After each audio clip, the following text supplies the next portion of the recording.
하나님께서 오늘 우리에게 주신 말씀 신약성경 마태복음 28장 1절부터 7절까지의 말씀입니다. 오늘은 부활주의를 맞아 본문의 말씀을 가지고 부활의 증인으로 라는 제목으로 말씀을 함께 나누도록 하겠습니다. 부활주일 설교를 준비하다 보면 항상 고민입니다. 빽빽한 순서. 근데 여러분들은 시간을 용납하지 않잖아요.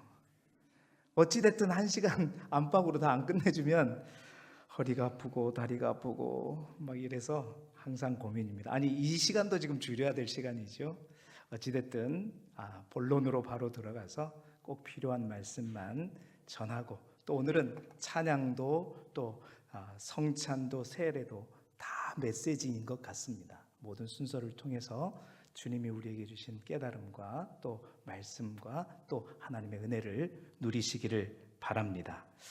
부활주일 말씀드리지만 초대교회는 매 주일을 부활주일로 지켰습니다. 그래서 매 주일은 작은 부활절이라고 했는데요, 1년에 단 한 번 큰 부활절이 있습니다. 큰 부활주일이 있습니다. 그게 뭐냐? 바로 연주기로 한 번 있는 부활절입니다. 오늘은 그래서 큰 부활절입니다. 여러분, 큰 부활절에 여러분 부활의 신앙도 크게 가지시기를 소망합니다. 자, 우리 주님이 부활하셨는데요, 이 부활절 아침에 오늘 성경을 보니까 여인들이 예수님의 무덤을 찾아갔습니다. 그런데 그 예수님이 거기에 계시지 않았지요. 대신 여인들은 누구를 만났냐면 오늘 본문에 보니까 천사들을 만났습니다.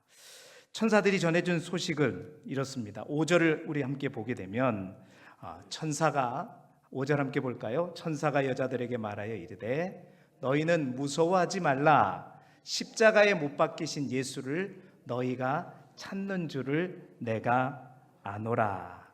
천사는 여자들에게 지금 너희가 누구를 찾는지 무엇을 찾는지 내가 알고 있다라고 하면서 너희가 찾는 그 예수님이 뭐 하셨다? 부활하셨다라고 말씀하고 있습니다. 말하고 있지요. 자, 그러면서 그 천사가 예수님이 부활하셨다라고 하면서 말을 덧붙여서 이야기합니다. 오늘 저는 그 천사의 그 말 속에 있는 4가지 명령을 함께 찾아보면서 말씀의 은혜를 나누기를 원하는데요, 그 천사가 예수님 부활했다고 하시면서 뭐라고 말씀하시는가? 오늘 우리가 읽었던 본문 6절 7절 말씀을, 이 말씀 우리 한 목소리로 같이 읽어볼까요? 시작. 그가 여기에 계시지 않고 그가 말씀하시던 대로 살아나셨느니라. 와서 그가 누우셨던 곳을 보라. 또 빨리 가서 그의 제자들에게 이르되 그가 죽은 자 가운데서 살아나셨고 너희보다 먼저 갈릴리로 가시나니 거기서 너희가 배우리라 하라. 보라, 내가 너희에게 일렀느니라 하거늘. 아멘. 자, 주님이 말씀하셨던 대로 부활하셨다라고 천사가 말해주면서 여인들에게 명령 아닌 명령을 4가지로 하고 있어요. 그 4가지 명령이 뭘까요? 힌트를 다 줬죠. 첫 번째는 뭐예요? 와라. 두 번째가 뭐죠? 보라 합니다. 세 번째는요, 빨리 가라. 네 번째는요, 제자들에게 이르되는 말하라. 자, 천사들이 그렇게 명령하였습니다. 여인들에게. 그래서 너희들이 부활의 신앙을 가질 뿐만 아니라 부활의 증인이 되라 하시면서 뭐라고 얘기했어요? 4가지. 와라, 오라, 보라, 가라, 말하라. 이 4가지 말씀을 우리가 짧게 묵상하면서 이제 우리의 신앙이 부활의 신앙을, 아니 주님을 사랑하는 신앙을 넘어 부활의 신앙에 이르고 또 부활의 신앙을 넘어 부활의 증인으로 나아가는 저와 여러분이 되기를 주님의 이름으로 축원합니다. 자, 첫 번째 명령, 부활의 증인으로 서기 위해서 우리 가장 먼저 필요한 걸 뭐라 그랬죠? 첫 번째 명령 6절에 나와 있죠. 그가 여기 계시지 않고 하면서 그가 말씀하시던 대로 살아나셨느니라 하면서 뭐라 그랬어요? 와서 오라 했답니다. 여러분, 오라 아주 간단하지만 주님의 강력한 초청입니다. 여러분, 우리는 와야 합니다. 어디로 와야 합니까?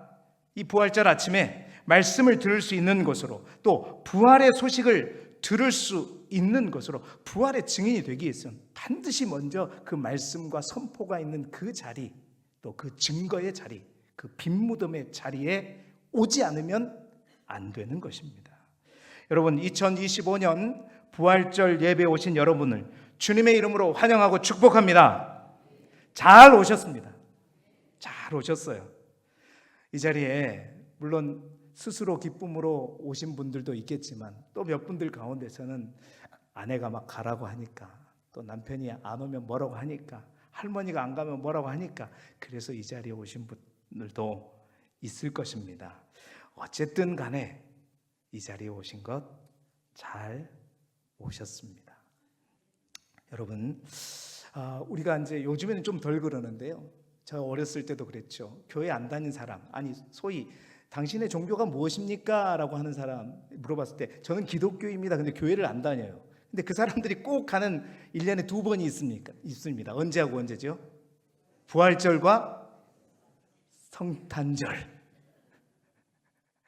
부활절과 성탄절 2번은 꼭 갑니다. 여러분 다 경험해 보셨죠? 그런데 여러분 곰곰이 생각해 보니까 아주 재밌는 사실이 있어요. 부활절과 성탄절에 오시는, 그때만 오시는 분들이 믿음이 아주 좋은 분이에요? 믿음이 좋지 않으신 분들이에요? 믿음이 별로 없기 때문에 그날만 오는 거잖아요. 양심이 찔려서. 내가 기독교인이라 그러는데 1년에 적어도 2번은 가야죠. 그러고 오는데, 여러분 그거 아세요? 1년에 2번, 어쩌다고는 그 2번 오는 시간에 목사님이 선포하는 메시지가 기독교 교리에서 가장 믿기 어려운 2가지를 선포합니다. 그거 아세요? 예수님이 뭐 하셨다? 죽었다가 3일 만에 부활하셨다. 예수님의 말씀을 따르라. 이런 명령들은 그래요. 좋은 말이네. 따르고 싶죠. 근데 예수님이 죽으셨다가 살아났다. 이거를 1년에 한 번은 그 사람에게 선포하는 거예요. 또 하나, 예수님이 동정녀에게 잉태되어 탄생하셨다. 아니, 부부관계도 맺지 않는데 아이를 가졌다. 이 말을 믿으라고 합니다. 언제? 성탄절날. 그것도 딱 한 번 예외를 오는데. 그러니까 그 사람들에게 이게 믿어지겠냔 말이죠. 잘 믿어지지 않죠. 보면은 그래 그냥 근데 또 더 재밌는 것은 이날따라 순서가 짧아요, 길어요? 오늘도 겁나게 깁니다. 최대한 빨리 해야 되는데 길어요. 설교도 정우 목사님은 속도 모르고 그냥 설교도 길게 하고, 기도도 길고, 또 막 찬양도 막 칸타타도 하는 교회도 있고, 세례식, 이번엔 또 입교 세례까지 있고, 성찬식까지 하고. 여러분 믿음이 있는 우리는 그 모든 순서가 다 감격이고 감사하지만, 그러지 않는 분들은 언제 끝나나. 여러분 이 자리에 그런 분이 없기를 바랍니다. 그런 분이 없기를 바랍니다. 여러분, 자 그렇다면 그분들의 문제가 무엇인가? 여러분, 그들은 오라는 첫 번째 이 명령에는 순종했는데, 그런데 천사가 전해준 2번째 명령인 바로 이 명령에서 그들은 막혀 있는 것입니다. 오늘 천사가 2번째 6절에 뭐라고 얘기합니까? 오라 하고 그가 누우셨던 것을 뭐라고 그랬어요? 보라입니다. 여러분 오신 분들, 여러분 모두를 환영합니다. 오신 걸로 만족해서는 안 됩니다. 이제 오셔서 그 다음에 우리가 해야 될 것이 있다는 거예요. 보아야 됩니다. 관찰해야 됩니다. 들어봐야 합니다. 잘 들어봐야 되는 것입니다. 오늘 천사들이 말합니다. 누우셨던 것을 봐라. 무덤 안을 자세히 살펴보라. 대충 보지 말고 확실히 봐라. 진짜 비어 있는지를 확인하라. 여러분, 이 명령은 오늘날 우리에게도 유효합니다. 부활절, 우리가 이 예배 오는 것 중요합니다. 그런데 오는 것보다 더 중요한 또 한 가지 사실은 오셔서 확인하셔야 됩니다. 들으셔야 됩니다. 관찰하셔야 합니다. 여러분, 우리 기독교가 다른 종교와 큰 차이점 중에 하나가 있습니다. 그건 뭐냐면 우리 기독교는 감추지 않습니다. 와라고 그럽니다. 와서 확인하라고 합니다. 보라고 합니다. 자세히 보랍니다. 하나님의 말씀을 주면서 읽어봐라. 진짜 하나님의 말씀인지, 하나님이 살아계시는지 제대로 읽어봐라. 여러분, 그래서 역사적으로, 역사학적으로, 비평학적으로, 고고학적으로도 너희가 맞는지, 우리 기독교는 그렇습니다. 그래서 우리 다른 종교에는 없는데 여러분, 기독교에만 있는 특별한 학문이 하나 있어요. 여러분, 그 학문이 뭐냐면 바로 성서 비평학이라는 학문입니다. 여러분, 성서 비평학, 말 그대로 성서를 어떻게 하는 거겠어요? 그러니까 성서를 보는데, 그러니까 무제한적으로 제한을 하지 않고 비판할 만큼 모든 것을 다 가져오고 성경을 파헤쳐 보라 이겁니다. 그걸 연구하는 학문이 성서 비평학입니다.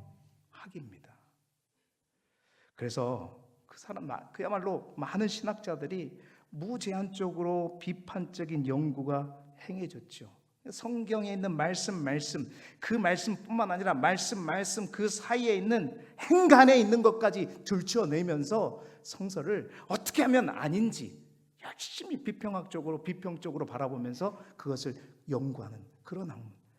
여러분, 이 과정에서 물론 수많은 사람들이 그렇습니다.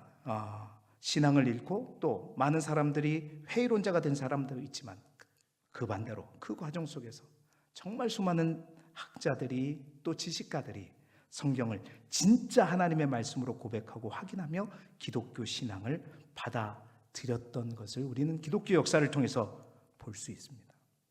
여러분, 불교에도 경전이 있습니다. 그러나 그 경전에 대한 어떠한 비평도 그 자체 안에서 있지 않습니다. 여러분, 이슬람 아시죠? 이슬람에도 경전이 있습니다. 코란이 있죠. 근데 그 이슬람에서 만약에 그 경전을 만약에 비평했다간 어떤 일이 일어나지 아십니까? 그 사람들은 무서워요. 한쪽에는 코란 들고 한쪽은 뭐예요? 칼을 들고 있습니다. 아니면 잘못해갖고 코란을 무시했다, 비평했다 그러면 바로 죽음입니다. 죽음. 그냥 믿어야 돼요. 그러나 우리 기독교는 그렇지 않습니다. 와서 뭐예요? 보라. 살펴보라. 비판적으로라도 보라. 자세히 따져보라. 여러분, 이게 기독교인 것입니다. 여러분, 믿음은 들음에서 나는 거기 때문에 와서 들어보라는 거죠. 여러분, 이게 왜 중요한지 아십니까? 원래 거짓말 많이 해보신 분들은 아마 이 자리에 없을 거예요. 거짓말을 많이 하면 안 되죠. 그런데 행여나 여러분, 어떤 거짓말을 내가 꾸몄어요. 알리바이를 막 만들어서. 우리가 얼마 전에 저 법정에서 그런 것들을 봤죠. 근데 거짓말로 어떤 알리바이를 꾸렸으면 말이 많으면 될까요, 안 될까요? 절대 안 돼요. 왜요? 결국은 뭐가 안 맞아요. 불일치가 나타납니다. 그러니까 뭔가 거짓이면요, 될 수 있으면 뭐 해라? 말을 아껴라. 묵비권을 행사하라. 여러분, 뭐 주머니 돈을 숨겨가지고 여러분 남편에게 뭐 숨겼으면 말을 괜히 많이 하면 안 돼요. 그냥 조용히 그냥 갖고 있으세요. 부활주일날 좋은 거 가르치고 있네요. 그런데 여러분, 기독교는 말합니다. 와서 보라고, 비평해 보라고, 파헤쳐 보라고, 들어봐라고, 관찰해 봐라고. 여러분, 요한복음에도 그래서 이렇게 쓰여 있죠. 요한복음 20장 30절 31절 말씀 우리 같이 읽어보겠습니다. 시작. 예수께서 제자들 앞에서 이 책에 기록되지 아니한 다른 표적도 많이 행하셨으나, 여기까지. 여러분, 요한복음은 20장 이후에 21장까지 있어요. 20장, 사실은 이게 마지막처럼 여겨집니다. 뭐라고 기록했어요? 이 책에 기록하지 않은 많은 다른 표적들도 있다. 그러니까 예수님에 대한 많은 진짜 사실들을 기록할 수 있지만 다 기록할 수 없어서 여기까지 기록한다. 그 말을 하면서 마지막 21장 한 장 더 붙이면서 요한복음을 마무리하게. 이게 기독교입니다, 여러분. 여러분, 이 바탕에 깔린 자신감이 여러분 무엇이겠습니까? 정말 이것이 진실이 아니라 거짓이라면 여러분 이렇게 할 수 없습니다. 거짓이라면 누구든지 와서 어떤 학자든지 성경을 비평하면서 이것을 파헤쳐 보라고 말할 수 없습니다. 이것은 진실이고 진리이기 때문이고 하나님의 말씀이기 때문이죠.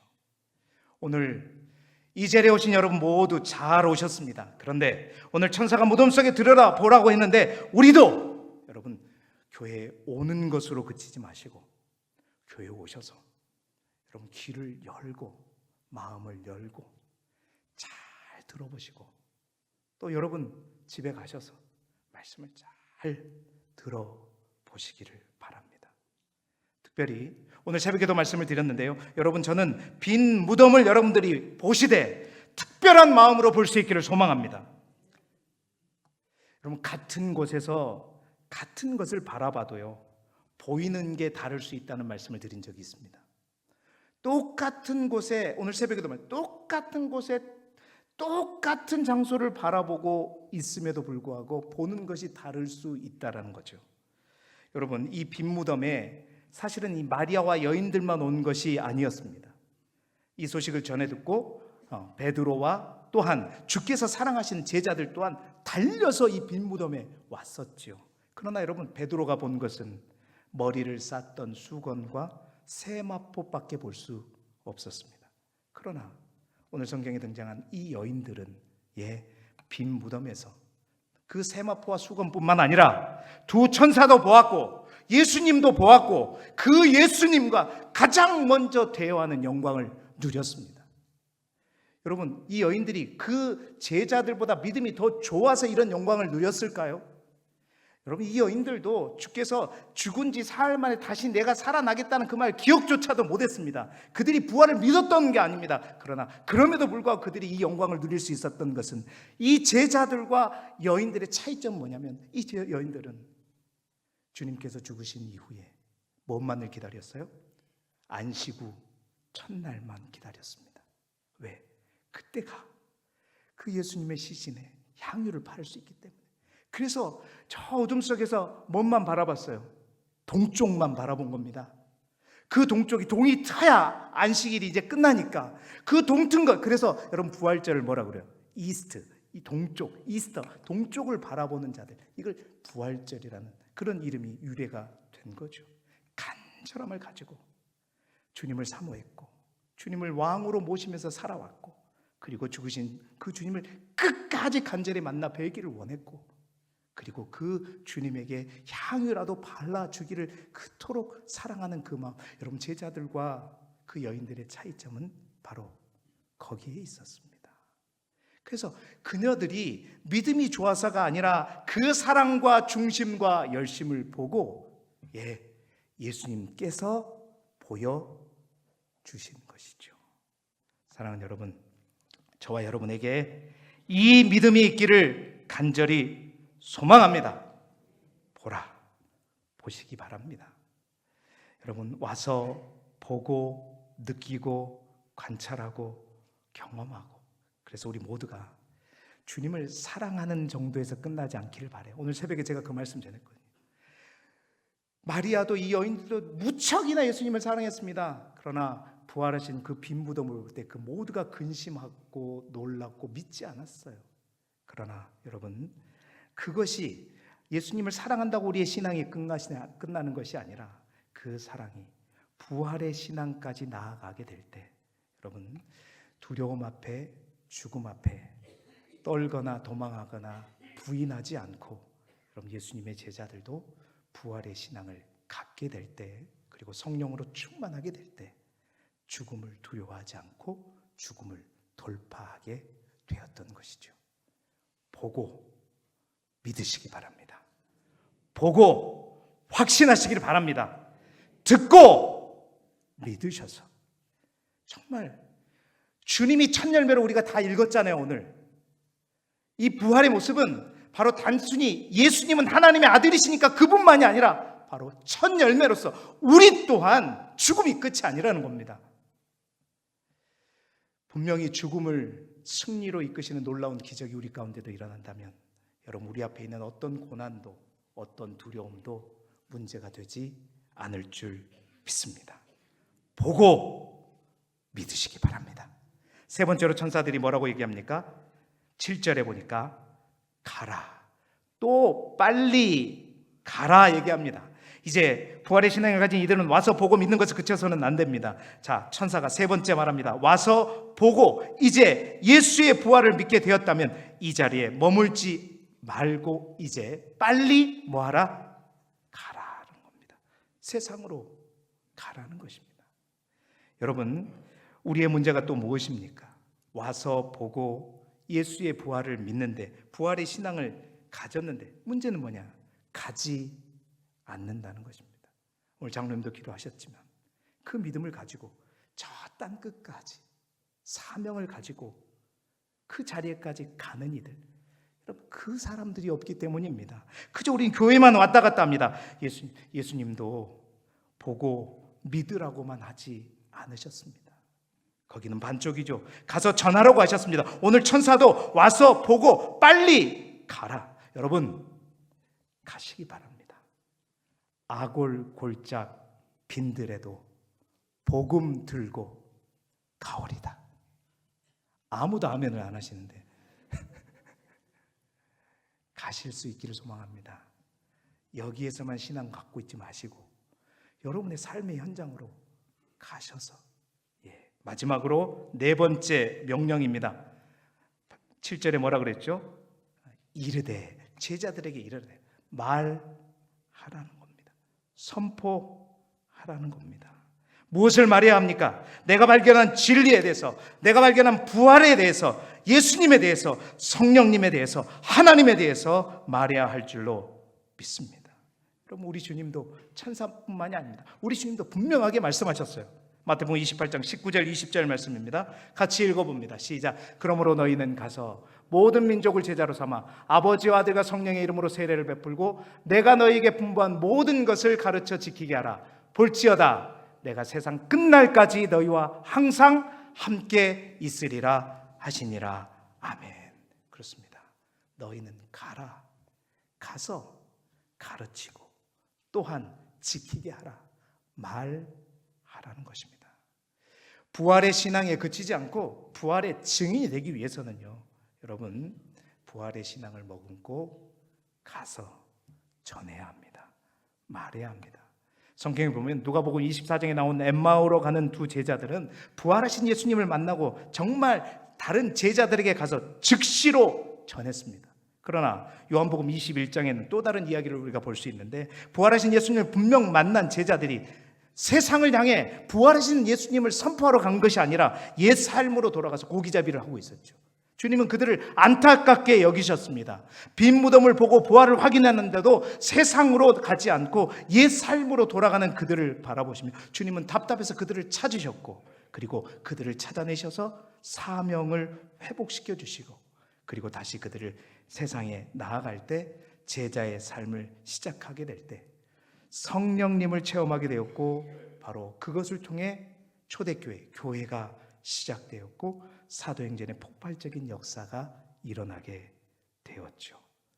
사랑하는 성도 여러분, 기독교는 바로 이렇게 와서 보고 믿고 가서 선포하고 전함으로, 그래서 그 힘으로 로마를 점령하였고, 또한 2000년이 지난 지금 세계 인구의 3분의 1이 넘는 23억 명이 주님의 부활을 믿게 된 것입니다. 오늘 이 네 가지 동사를 기억하십시다.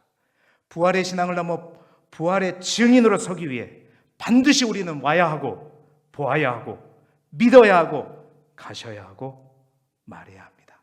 그래서 사망 권세를 이기시고 우리 주님이 일어나셨다고, 사셨네 사셨네, 예수 다시 사셨네, 네 힘차게 외치는 부활의 증인의 삶을 살아가는 우리 길쭉의 모든 성도들이 되시길 주님의 이름으로 축원합니다.